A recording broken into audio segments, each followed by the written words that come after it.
عبداللہ بن عباس رضی اللہ عنہ نے ارشاد فرمایا کہ ابو سفیان بن حرب نے یہ واقعہ بیان کیا کہ ہرقل شاہ روم نے ان کے پاس قریش کے قافلے میں ایک آدمی بلانے کو بھیجا، اور اس وقت یہ لوگ تجارت کے لیے ملک شام گئے ہوئے تھے، اور یہ وہ زمانہ تھا جب رسول اللہ صلی اللہ علیہ وسلم نے قریش اور ابو سفیان سے ایک وقتی عہد کیا ہوا تھا۔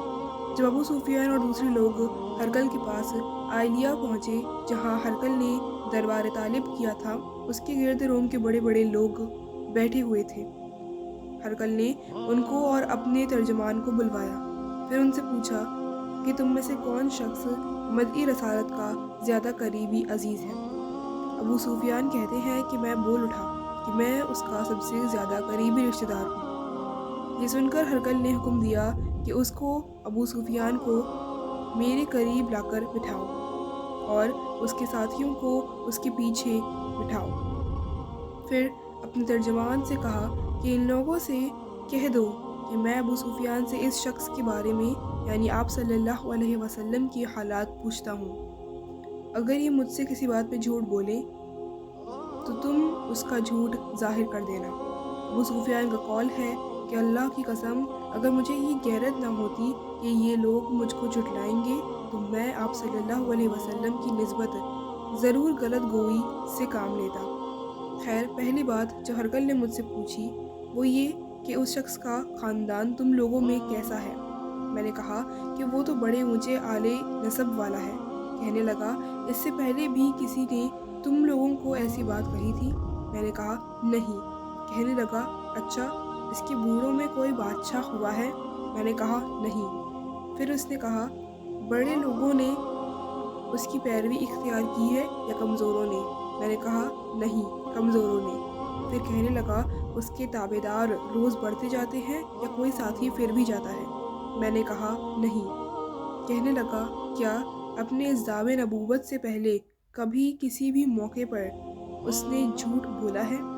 میں نے کہا نہیں، اور اب ہماری اس سے صلح کی ایک مقرر مدت ٹھہری ہوئی ہے، معلوم نہیں وہ اس میں کیا کرنے والا ہے۔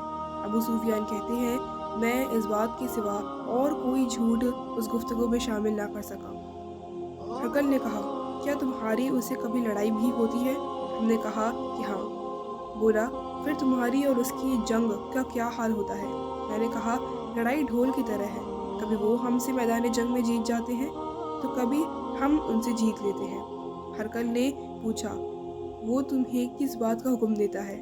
میں نے کہا وہ کہتا ہے کہ صرف ایک اللہ ہی کی عبادت کرو، اس کا کسی کو شریک نہ بناؤ، اور اپنے باپ دادا کی شرک کی باتیں چھوڑ دو، اور ہمیں نماز پڑھنے، سچ بولنے، پرہیزگاری اور صلہ رحمی کا حکم دیتا ہے۔ یہ سب سن کر پھر ہرقل نے اپنی ترجمان سے کہا کہ ابو سفیان سے کہہ دے کہ میں نے تم سے اس کا نسب پوچھا تو تم نے کہا کہ وہ ہم میں اعلی نسب ہے، اور پیغمبر اپنی قوم میں اعلی نسب ہی بھیجے جاتے ہیں۔ میں نے تم سے پوچھا کہ دعوے نبوت کی یہ بات تمہارے اندر اس سے پہلے کسی اور نے بھی کہی تھی تو تم نے جواب دیا کہ نہیں۔ تب میں نے اپنے دل میں کہا کہ اگر یہ بات اس سے پہلے کسی نے کہی ہوتی تو میں سمجھتا کہ اس شخص نے بھی اسی بات کی تقلید کی ہے جو پہلے کہی جا چکی ہے۔ میں نے تم سے پوچھا کہ اس کے بوڑھوں میں کوئی بادشاہ بھی گزرا ہے؟ تم نے کہا کہ نہیں۔ تو میں نے دل میں کہا کہ ان کے بزرگوں میں سے کوئی بادشاہ ہوا ہوگا تو کہہ دوں گا کہ وہ شخص اس بہانہ اپنے آباء و اجداد کی بادشاہت اور ان کا ملک دوبارہ حاصل کرنا چاہتا ہے۔ اور میں نے تم سے پوچھا کہ اس بات کے کہنے یعنی پیغمبری کا دعویٰ کرنے سے پہلے تم نے کبھی اس کو دروغ گوئی کا الزام لگایا ہے؟ تم نے کہا کہ نہیں۔ تو میں نے سمجھ لیا کہ جو شخص آدمیوں کے ساتھ دروغ گوئی سے بچے وہ اللہ کے بارے میں کیسے جھوٹی بات کہہ سکتا ہے۔ اور میں نے تم سے پوچھا کہ بڑے لوگ اس کے پیرو ہوتے ہیں یا کمزور آدمی؟ تم نے کہا کہ کمزوروں نے اس کی اتباع کی ہے، تو دراصل یہی لوگ پیغمبروں کے متبعین ہوتے ہیں۔ اور میں نے تم سے پوچھا کہ اس کے ساتھی بڑھ رہے ہیں یا کم ہو رہے ہیں؟ تم نے کہا کہ وہ بڑھ رہے ہیں، اور ایمان کی کیفیت یہی ہوتی ہے حتیٰ کہ وہ کامل ہو جاتا ہے۔ اور میں نے تم سے پوچھا کہ آیا کوئی شخص اس کے دین سے ناخوش ہو کر مرتد بھی ہو جاتا ہے؟ تم نے کہا نہیں، تو ایمان کی خاصیت بھی یہی ہے، جن کے دلوں میں اس کی مسرت رج بس جائے وہ اس سے لوٹا نہیں کرتے۔ اور میں نے تم سے پوچھا کہ آیا وہ کبھی عہد شکنی کرتے ہیں؟ تم نے کہا نہیں، پیغمبروں کا یہی حال ہوتا ہے، وہ عہد کی خلاف ورزی نہیں کرتے۔ اور میں نے تم سے کہا کہ وہ تم سے کس چیز کے لیے کہتا ہے، تو تم نے کہا کہ وہ ہمیں حکم دیتا ہے کہ اللہ کی عبادت کرو، اس کے ساتھ کسی کو شریک نہ ٹھہراؤ، اور تمہیں بتوں کی پرستی سے روکتے ہیں، سچ بولنے اور پرہیزگاری کا حکم دیتے ہیں۔ لہٰذا اگر یہ باتیں جو تم کہہ رہے ہو سچ ہیں تو عنقریب وہ اس جگہ کا مالک ہو جائے گا جہاں میرے یہ دونوں پاؤں ہیں۔ مجھے معلوم تھا کہ وہ پیغمبر آنے والا ہے، مگر مجھے یہ معلوم نہ تھا کہ وہ تمہارے اندر ہوگا۔ اگر میں جانتا کہ اس تک پہنچ سکوں گا تو اس سے ملنے کے لیے ہر تکلیف گوارا کرتا۔ اگر میں اس کے پاس ہوتا تو اس کے پاؤں دھوتا۔ ہرقل نے رسول اللہ صلی اللہ علیہ وسلم وہ خط منگایا جو آپ نے وحی کلبی رضی اللہ عنہ کے ذریعے حاکم بصری کے پاس بھیجا تھا، اور اس نے وہ ہرقل کے پاس بھیج دیا تھا۔ پھر اس کو پڑھا تو اس میں لکھا تھا، اللہ کے نام کے ساتھ جو نہایت مہربان اور رحم والا ہے۔ اللہ کے بندے اور اس کے پیغمبر محمد صلی اللہ علیہ وسلم کی طرف سے یہ خط ہے شاہ روم کے لیے۔ اس شخص پر سلام ہو جو ہدایت کی پیروی کرے۔ اس کے بعد میں آپ کے سامنے دعوت اسلام پیش کرتا ہوں۔ اگر آپ اسلام لے آئیں گے تو دین و دنیا میں سلامتی نصیب ہوگی، اللہ آپ کو دوہرا ثواب دے گا، اور اگر آپ میری دعوت سے روگردانی کریں گے تو آپ کے رعایا کا گناہ بھی آپ ہی پر ہوگا۔ اور اے اہل کتاب، ایک ایسی بات پر آ جاؤ جو ہمارے اور تمہارے درمیان یکسال ہے، وہ یہ کہ ہم اللہ کے سوا کسی کی عبادت نہ کریں اور کسی کو اس کا شریک نہ ٹھہرائیں، اور نہ ہم میں سے کوئی کسی کو اللہ کے سوا اپنا رب بنائے۔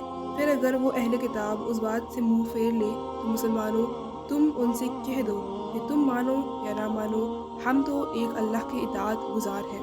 ابو سفیان کہتے ہیں کہ جب ہرقل نے جو کچھ کہہ رہا تھا کہہ دیا تو اس کے ارد گرد بہت شور ہوا، بہت سی آوازیں اٹھی اور ہمیں باہر نکال دیا گیا۔ تب میں نے اپنے ساتھیوں سے کہا کہ ابو کشبہ کے بیٹے نبی کریم صلی اللہ علیہ وسلم کا معاملہ تو بہت بڑھ گیا، دیکھو تو اس سے بنی اصفر روم کا بادشاہ بھی ڈرتا ہے۔ مجھے اس وقت سے اس بات کا یقین ہو گیا کہ نبی کریم صلی اللہ علیہ وسلم عنقریب غالب ہو کر رہیں گے، حتیٰ کہ اللہ نے مجھے مسلمان کر دیا۔ راوی کا بیان ہے کہ ابن ناطور عیلیہ کا حکم، ہرقل کا مصاحب اور شام کے نصاری کا لاٹ پادری بیان کرتا تھا کہ ہرقل جب عیلیہ آیا ایک دن صبح کو پریشان اٹھا تو اس کے درباریوں نے دریافت کیا کہ آج ہم آپ کی حالت بدلی ہوئی پاتے ہیں۔ ابن ناطور کا بیان ہے کہ ہرقل نجومی تھا، علم نجوم میں وہ پوری مہارت رکھتا تھا۔ اس نے اپنے ہم نشینوں کو بتایا کہ میں نے آج رات ستاروں پر نظر ڈالی تو دیکھا کہ ختنہ کرنے والوں کا بادشاہ ہمارے ملک پر غالب آ گیا ہے، بھلا اس زمانے میں کون لوگ ختنہ کرتے ہیں؟ انہوں نے کہا کہ یہود کے سوا کوئی ختنہ نہیں کرتا، سو ان کی وجہ سے پریشان نہ ہو۔ سلطنت کے تمام شہروں میں یہ حکم لکھ بھیجے گئے کہ وہاں جتنے یہودی ہیں سب قتل کر دیے جائیں۔ وہ لوگ انہی باتوں میں مشغول تھے کہ ہرقل کے پاس ایک آدمی لایا گیا جسے شاہ غسان نے بھیجا تھا۔ اس نے رسول اللہ صلی اللہ علیہ وسلم کے حالات بیان کیے۔ جب ہرقل نے سارے حالات سن لیے تو کہا کہ جا کر دیکھو وہ ختنہ کیے ہوئے ہیں یا نہیں۔ انہوں نے اسے دیکھا تو بتلایا کہ وہ ختنہ کیا ہوا ہے۔ جب ہرقل نے اس شخص عرب کے بارے میں پوچھا تو اس نے بتلایا کہ وہ ختنہ کرتے ہیں۔ تب ہرقل نے کہا کہ یہی محمد صلی اللہ علیہ وسلم اس امت کے بادشاہ ہیں جو پیدا ہو چکے ہیں۔